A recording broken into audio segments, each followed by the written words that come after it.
బంగారం, బ్యాంకులు, ఇతర ప్రైవేటు సంస్థల్లో ఉన్న విడిపించి కొనబడను. కొమ్మూరి గోల్డ్, ఆంధ్ర మరియు తెలంగాణ.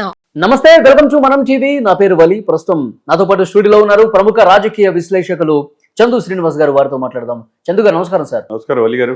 చందు గారు, పౌర సరఫరాల శాఖ మంత్రిగా ఉన్నటువంటి నాదెండ్ల మనోహర్ గారు చాలా సీరియస్ గా తన శాఖలో గతంలో జరిగిన తప్పిదాలు, గతంలో జరిగినటువంటి అవినీతి, వాటన్నిటిని కూడా వెలుగు తీస్తూ ఉన్నారు.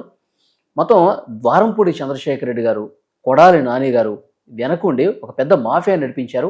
ఇక్కడి నుంచి పెద్ద మొత్తంలో విదేశాలకు ఈ బియ్యం బస్తాలని తరలించేసి సొమ్ము చేసుకున్నారు, కోట్ల రూపాయలని. అది ఒక్కరు కూడా బయటకు వస్తుంది. అరెస్టులు తప్పవు, అతి కొద్ది రోజుల్లోనే అరెస్టులు ఉండబోతున్నాయి చెప్తున్నాం. మనం చూసాం నిన్న జోగి రమేష్ కుమారుడిని అరెస్ట్ చేశారు. అంటే ఈ అరెస్టుల పరంపర అనేది ఇక ముందు ముందు భవిష్యత్తులో ఎట్లా ఉంటుందంటారు? డెఫినెట్గా అండి, చట్టం దృష్టిలో ఎవరైనా సమానలే. ఇప్పుడు వీళ్ళు మీరు అన్నట్టు ఆహార శాఖ మంత్రి డే 1 నుంచే స్టార్ట్ చేశాడు ఆయన తనిఖీలు. 159 కోట్ల రూపాయలు విలువ చేసి 155 చోట్ల తనిఖీలు జరిగినాయి. స్టాక్ పాయింట్లో 159 కోట్లు విలువ చేసే రైస్ని ఇప్పటివరకు పేదల బియ్యం సార్. అది వలి గారు చాలా దారుణమైన విషయం. ఇక్కడ ఏంటంటే సెంట్రల్ అండ్ స్టేట్ కలిసి సొగం డబ్బులు ఇస్తుంది. 40 రూపీస్ ఆ బియ్యం పేదవాడికి రూపాయికి ఇస్తారు. దాన్ని వీరు రీసైక్లింగ్ చేసి 90 రూపాయలు మా బహిరంగ మార్కెట్లో అమ్ముతున్నారు, ఆఫ్రికా కంట్రీస్లో, బంగ్లాదేశ్లో.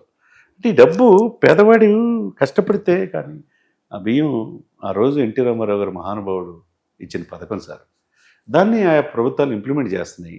ప్రభుత్వానికి ఖర్చు ఉన్నా కానీ కంటిన్యూ చేస్తున్నాయి. ఆ బియ్యాన్ని కూడా పందికొక్కులాగా మేయటం ఎంతవరకు సమంజసం? ఇది ఇప్పుడు కాదు, దశాబ్దాలుగా జరుగుతుంది. ఆ పార్టీలు మరి ఎందుకు నిమ్మక నీరెత్తి తెలియదు. కానీ ఫస్ట్ టైం ఒక స్వచ్ఛమైన నాయకుడు పవన్ కళ్యాణ్ గారు బంగ్లాదేశ్, కాకినాడ పోర్ట్ కేంద్రంగా బంగ్లాదేశ్కి, ఆఫ్రికా కంట్రీస్కి పేదవాళ్ళ బియ్యం యథేచ్ఛగా సరఫరా అవుతుంది, వెనక మాఫియా హస్తం ద్వారంపూడి కుటుంబాన్ని అన్నాడు. అప్పుడు దాకా తెలియదా రాజకీయ పార్టీలకి? ఆయన చెప్పిన తర్వాతే కదా సార్ ఇప్పుడు అన్ని స్టాక్ పాయింట్తో 55,000 మెట్రిక్ టన్నులు పట్టుకున్నారు. అది 55,000 దాటి ఇంకా పెరిగింది అంటున్నారు. ఇదంతా జగన్ గారి కనుసన్నలోనే జరిగిందా ఈ మాఫియా అంతా? 5 సంవత్సరాల్లో మరి ప్రభుత్వం ఏం చేస్తున్నట్టు, గౌరవనీయ ముఖ్యమంత్రి గారు ఏం చేస్తున్నట్టు? ద్వారంపూడి చంద్రశేఖర్ రెడ్డి గారు, వాళ్ళ నాన్నగారేమో, ఆయనేమో ఎమ్మెల్యే, వాళ్ళ నాన్నగారేమో పౌర సరఫరాల శాఖ చైర్మన్, వీరభద్రారెడ్డి ఏమో ఈ పోర్ట్లు, తర్వాత ఫ్రాన్ ఎక్స్పోర్ట్స్ ఇవన్నీ చూస్తుంటాడు. ఇవన్నీ పేదవాడి బియ్యం ఇచ్చేయకపోతే, ఇప్పుడు వీళ్ళని చట్టం దృష్టిలో అరెస్ట్ చేయకపోతే జనం నమ్మరు కదా ఈ ప్రభుత్వాన్ని కూడా. కూటమికి కూడా ప్రశ్న ఏంటంటే, మీరు అడాబుడిగా ఏదో స్టాక్ పాయింట్లు స్వాధీనం చేసుకోవడం కాదు, మరి ఇన్ని రోజులైంది, 2 నెలలు అయింది, ఎందుకు ఇంకా చర్యలు తీసుకోలేదని అంటున్నారు చాలా మంది. అవును, మరి దానికి సమాధానం చెప్పాల్సిన బాధ్యత మంత్రిదే ఉంటుంది. నిన్న ఆయన మనోహర్ గారు అన్న మాటను బట్టి త్వరలో అరెస్టులు ఉంటాయి అనేది స్పష్టంగా కనపడుతుంది. ఎందుకంటే పౌర సరఫరాల శాఖ మంత్రిగా గతంలో కొడాలి నాని చేశాడు. ఆ తర్వాత ఆ బాధ్యతని ఈయన తీసుకున్నాడు, కారుమూరి గారు కూడా తీసుకున్నారండి. కారుమూరి నాగేశ్వరరావు గారు కూడా ఉన్నారు కదా. దీంట్లో ఎవరున్నా, తర్వాత ద్వారంపూడి ఉన్నా, వైసీపీ పెద్దలున్నా చట్టం దృష్టిలో ఎవరు తప్పించుకోలేరండి. ఎవిడెన్స్ దొరికినాయి. వీళ్ళ బినామీలు ఎవరు, స్టాక్ పాయింట్లు ఏంటి, రైస్ మిల్లర్స్ ఏంటి, బంగ్లాదేశ్ కేంద్రంగా ఎంత ఎక్స్పోర్ట్స్ ఉన్నాయి, ఎంత ఇతర దేశాలకు వెళ్ళిపోయినాయి అనేది చాలా పెద్ద నేరం సార్. దేశద్రోహం కింద కూడా వస్తుంది. మన దేశ సంపదని, మన దేశ బియ్యాన్ని ఇతర దేశాలు చేయడం కూడా దేశద్రోహం. అంటే శిక్షలు కఠినంగా ఉండాలి సార్. ఇంకొకరు తప్పు చేయాలంటే భయం అనేది ఉండాలి. ఇప్పుడు మీరు చెప్పిన పాయింట్ ఆఫ్ వ్యూలో వలి గారు ఎవరు తప్పించుకోలేరండి. మన ఎర్రచందనం దొంగలు కూడా సార్ విదేశాలకు, అటు చైనాకో లేకపోతే నేపాల్కో తరలించే పరిస్థితి మనం చూసాం. అవి ఆల్రెడీ చెక్ పోస్టులన్నీ దాటిపోయినాయి. నేపాల్లో దొరికినన్ని కూడా రివర్స్ తెప్పించేస్తున్నాడు. ఎందుకంటే పవన్ కళ్యాణ్ గారు అటవీకి సంరక్షకుడు, అటవీకి బాస్, ఆయన పర్యావరణాన్ని కాపాడే వ్యక్తి. ఒకవైపు పంచాయతీరాజ్, ఒకవైపు గ్రామీణాభివృద్ధి. నిన్న సైన్స్ అండ్ టెక్నాలజీ షార్లో చూస్తుంటే ఆయన పరిణితి చెంది, ఆయన ఎవరిని ఒక రూపాయి తినడు, సొంత డబ్బే పెడతాడు అవసరమైతే. రూపాయి జీతం తీసుకుందామన్న వ్యక్తి కూడా పంచాయతీ నిధులకి నాకేం అవసరం లేదన్నాడు. ఫర్నిచర్ కూడా నేనే తెచ్చుకుంటా అన్నాడు. అటువంటి రాజకీయ నాయకుడు ఇంతవరకు మనం చూడలేదు సార్. స్వచ్ఛమైన రాజకీయాలు చేస్తున్నాడు ఆయన. డిప్యూటీ సీఎంగా ఆయన పని ఆయన చేసుకుంటూ వెళ్తున్నాడు. ఆయన కక్షపూరిత ధోరణి ఎక్కడ కనపడుతుందా? చట్టం దృష్టిలో మిగతా మంత్రులంతా శాఖల్లో అవినీతి జరిగితే అవినీతి విచారించాల్సిన బాధ్యత వీళ్ళదే ఉంటుంది. విచారణ ఆధారాలు కనుక చూపిస్తే డెఫినెట్గా వాళ్ళు, ఇప్పుడు జోగి రమేష్ వాళ్ళ అబ్బాయి జోగి రాజీవ్, ఆయన ఎక్కడో మాస్టర్స్ చేసి వచ్చినా కానీ ఇక్కడ రాజకీయాలు ఇన్వాల్వ్ అయ్యాడా లేదా? అగ్రిగోల్డ్ భూములు క్రయ విక్రయాలు జరగకూడదు అని సిఐడిలో ఉన్న ఆస్తులను జప్తు చేస్తే దాన్ని రికార్డులు మార్చేసి మరి రికార్డులు అమ్మేస్తున్నారు మార్చేసి, మరి తప్పదు కదా. అంబాపురం ల్యాండ్స్ అన్ని అగ్రికల్చర్ భూములు అవును, గత ప్రభుత్వమే ఏలు పెట్టాల. తండ్రి చేసిన పాపానికి కొడుకు బలయ్యాడు ఇప్పుడు. కొడుకు వాళ్ళ బాబా 8 మంది బలయ్యారు దీంట్లో, సర్వేయర్లు అందరూ కూడా బలైపోయారు. ఉమ్. ఎవరు ఉపేక్షలు కాదు. ఆయన కూడా ఇష్టం వచ్చినట్టు మాట్లాడారు. ఆయన కక్ష సాధింపు అవసరం ఉంటే నా మీద చర్యలు తీసుకుంటే నా మీద మీకు కక్ష ఉంటే మా ఫ్యామిలీ మెంబర్స్ ఏం చేశారు అంటాడు జోగి రమేష్. సార్ జోగి రమేష్ గారు తెలుసుకోవాల్సింది ఏంటంటే, కక్ష సాధింపు ఎవరిది? మీరు ఆ రోజున ఎన్టీ రామారావు గారి ఇంటి మీద దాడి, అదే చంద్రబాబు నాయుడు గారి ఇంటి మీద దాడి చేసింది ఎవరు? పార్టీ ఆఫీస్ ధ్వంసం చేసిందంటూ జోగి రమేష్ హస్తం లేదా? ఆ తర్వాత పవన్ కళ్యాణ్ గారు తిట్టి 3 పెళ్లి 4 పెళ్లి అనబట్టే ఈ 2 విషయాల్లోనే ఆయన మంత్రి పదవి వచ్చింది. అంతే కదండి. జగనన్న కాలనీకి సంబంధించి ఆ ప్రారంభోత్సవం రోజు ఆ సభలో పవన్ కళ్యాణ్ గారిని ఎట్లా మాట్లాడారండి జోగి రమేష్? ఇష్టం వచ్చినట్టు మాట్లాడు, ఒరే ఇరే అని చెప్పి మాట్లాడండి.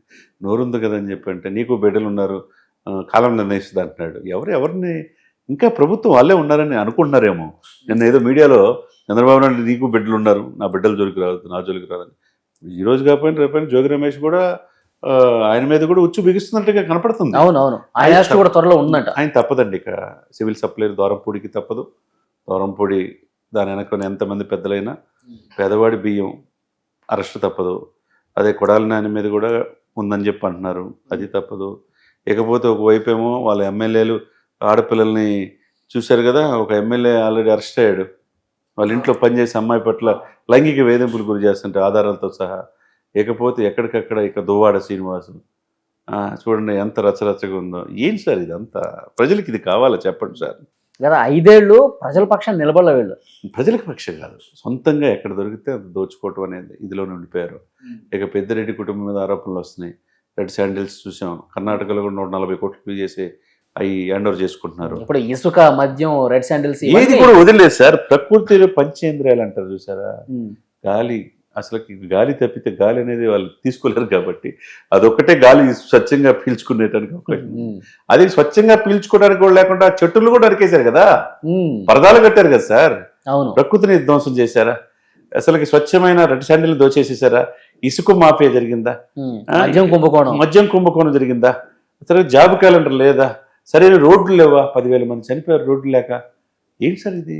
ఏ రోజున ప్రకృతి విధ్వంసం జరిగింది. ప్రకృతి విధ్వంసం, అన్ని శాఖల్లో అవినీతి. అంత ప్రభుత్వం దేవుడు చాలా గొప్పవాడు సార్. తీర్పు 150 నుంచి 11 సీట్లకి అంటే ప్రధాన ప్రతిపక్ష హోదా కూడా లేదంటే second largest party in the state of Andhra Pradesh ఏదంటారు మీరు? ఏమంటారు? Second largest party in the state of Andhra Pradesh ఏదంటారు? Janasena కదా. జనసేన. మరి అది ప్రధాన ప్రతిపక్ష హోదా కూడా లేని పార్టీ ఏదంటారు? వైసీపీ కదా. ఏమంటారు? ఇది విధి.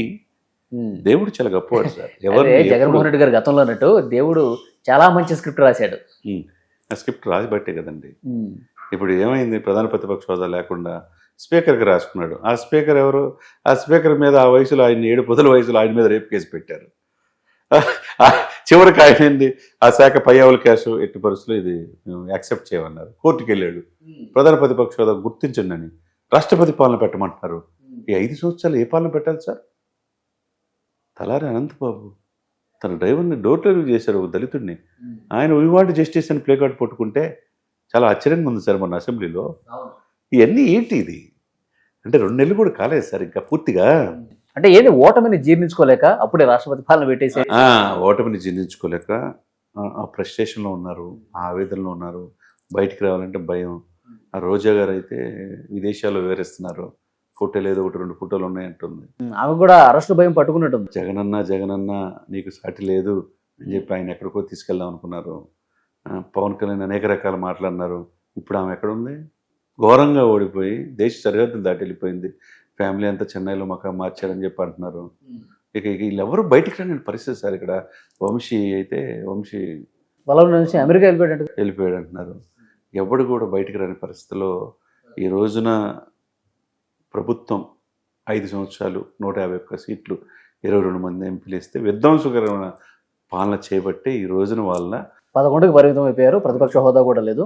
ఇక అరెస్టులు అనేవి, ఈ అరెస్టులు జోగి రాజీవ్ అరెస్టుతో నెక్స్ట్ జోగి రమేష్ కూడా అంటున్నారు. మొత్తం ఇక అరెస్టుల పరంపర ప్రారంభమైనట్టు భావించాలా? డెఫినెట్గా అండి. చట్టం తన పంత చేసుకుపోద్దండి. దీంట్లో ఎవరు ఉపేక్షలు కాదు. దాని వెనక ఎవరెంత పెద్దలున్నా శిక్షించాల్సిందే. ప్రజలు చూస్తున్నారు, ప్రజలకు అన్నీ తెలుసు. సంక్షేమం బట్టలు నొక్కం పథకాలు ఇచ్చామన్నారు. సంక్షేమ వాటిని అభివృద్ధి మర్చిపోయారు. ఉమ్. సంక్షేమ అభివృద్ధి 2 కళ్ళుగా ఇప్పుడు పరిపాలిస్తున్నారు. 1వ తారీఖే జీతాలు వస్తున్నాయి ఉద్యోగులకు. ఎప్పుడైనా చూసారు మీరు 5 సంవత్సరాల్లో? ఉద్యోగుల సమస్యలు పరిష్కరించాలంటే అసలు ముఖ్యమంత్రి గారు అపాయింట్మెంటే లేదు. మంత్రులు కూడా కలవాలంటే తాడేపల్లి ప్యాలెస్కి కార్యకర్తలకి చాలా గ్యాప్ వచ్చేసింది. ఏం మాట్లాడినా సకల శాఖ మంత్రి సజ్జల గారితో మాట్లాడాల. పెన్షన్ కూడా పెంచింది ఇస్తున్నారు కదా. 2 నెలలు వాలంటీర్లు లేకపోయినా కానీ పెన్షన్స్ ఇస్తున్నారు కదా. జాబ్ క్యాలెండర్ రిలీజ్ చేశారు కదా. అన్నా క్యాంటీన్లు రేపటి నుంచి పునరుద్ధరిస్తున్నారు కదా. 5 రూపాయలకే భోజనం, బ్రేక్ఫాస్ట్, చక్క నాణ్యమైన ఫుడ్ పెడుతున్నారు కదా.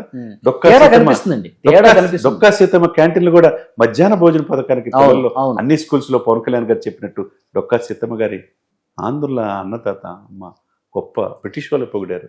ఆమె పేరు మీద ఆ పవన్ కళ్యాణ్ గారు ఎత్తేదాకా ఆమె పేరు లేదు కదా.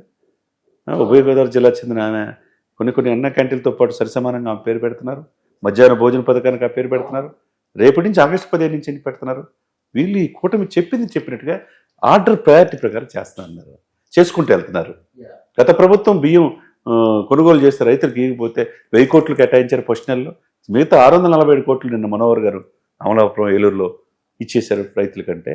ఎంత చిత్తశుద్ధి పాలన అవును ఈ ప్రభుత్వం చేస్తుందో తేడా చాలా స్పష్టంగా కనిపిస్తుంది. గతంలో అరాచకం ఉంది, ఇప్పుడు అంతా అభివృద్ధి సంక్షేమం కనిపిస్తుంది. ప్రజలు కూడా తేడా గమనిస్తున్నారు. చూద్దాం sir. Thank you very much. Thank you.